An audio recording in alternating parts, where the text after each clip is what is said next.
को। अपने स्वाद के लिए पीछे के जन्मों से लेके इस जन्म तक क्या करते हैं, गड़ासा चलाते हैं, ठीक है।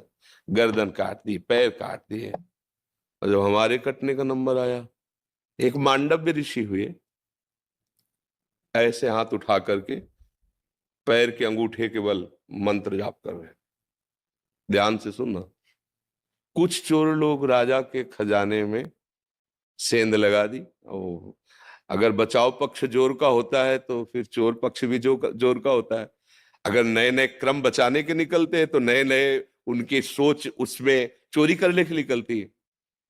तो चोरी करके निकल ही रहती कि सैनिकों को पता चल गया, उनका पीछा किया। अब वो भागे, तो भाग करके देखा ऋषि का आश्रम, अगर इसमें छुप जाते हैं तो हमारा बचाव पक्ष हो जाएगा। चले गए अंदर, लताएं झोपड़ी सब वहीं अपने स्वर्ण आदि जो चोरी की थी वहीं रख के चुपचाप बैठ गए। उनको पक्का लगा कि इसी आश्रम में गए होंगे, क्योंकि आगे गए नहीं। तो आश्रम में गए, दाहिने पैर के अंगूठे के बल हाथ उठा के मंत्राकार वृत्ति, उनको कुछ पता ही नहीं। गए तो माल सहित चोर मिल गए। तो उनको लगा कि ये आश्रम में इसलिए आए, हमें लगता है इस महात्मा का ये सब नाटक है और ये इन चोरों का साथी है और ये चोरी करवाता है। बुद्धि बदली। बुरी दशा जब आनी होती है ना तो पहले बुद्धि बदली जाती है। तो वैसे ही टांग ले गए उनको। ये भगवान श्री कृष्ण द्वैपायन व्यास देव जी के द्वारा महाभारत में लिखी कथा है। उठा ले गए, वैसे ध्यानस्थ वो समाधि में, 8-10 ऐसे सामने चोर, पीछे महात्मा जी। राजा को प्रमाण सहित जब वस्तु सहित चोर मिल गए तो उन्होंने ये नहीं देखा कि महात्मा भी है, उन्होंने आदेश कर दिया इनको सूली की सजा। उस समय जैसे फांसी की सजा होती ऐसे सूली की सजा, एक भाले जैसा यंत्र, ऐसे नीचे से खंबे जैसा, ऊपर एकदम भाला जैसा, और बराबर की ऊंचाई में ले जाकर गुदा द्वार से ऐसे छोड़ दिया जाता था ऊपर से। तो वो जितनी घुस पाई, इसके बाद वो आदमी गुदा द्वार में सूली घुसी, अब वो तड़प रहा है। कितने घंटे वो या कितने दिन, वो उसकी सामर्थ्य जाने, मरेगा वहीं। कोई उस बड़ी कष्टप्रद, गोली मार देना फांसी में तो मिनट 2 मिनट, लेकिन सूली की सजा बहुत ही कष्टप्रद। अब गुदा द्वार में इतनी घुसी है और वो रक्तस्राव हो रहा, धीरे धीरे वो मरेगा। दूसरे जब दंड वाले आते थे जिनको, तब वो उतारे जाते थे 1-2 दिन 3 दिन में ऐसे। जब वहां उतारने गए तो देखा वो पद्मासन लगाए बैठे मांडव ऋषि, और वो तो चोर थे, वो मर गए।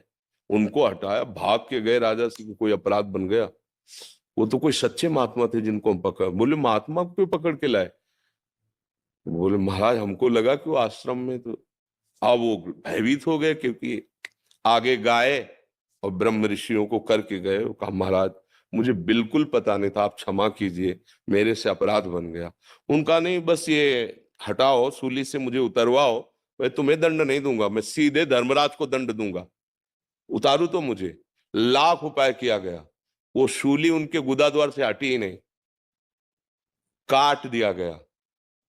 सीधे अंतर ध्यान में धर्मराज के पास पहुंचे और उन्होंने कहा मुझे बचपन से याद है कि मैंने कोई अपराध नहीं किया, फिर मुझे ये सजा क्यों मिली? लोहा अंदर ठसा हुआ, उसे काट दिया गया, निकला ही नहीं। मैं तुम्हें अभी दंड देता हूं, क्योंकि तपस्या के धनी थे। तो धर्मराज इनका रुको रुको रुको, तो जैसे अपने नहीं कि टीवी चैनल लगा दे तो दिखाई देता है, ऐसे कहा देखो आप अपने। तो 8 वर्ष के थे, एक तितली को उठाया और बम्बूल का कांटा होता है ना, बार बार उसके गुदा द्वार में ऐसे खिलवाड़ में, बच्चे थे, ऐसे करके छोड़ दिया।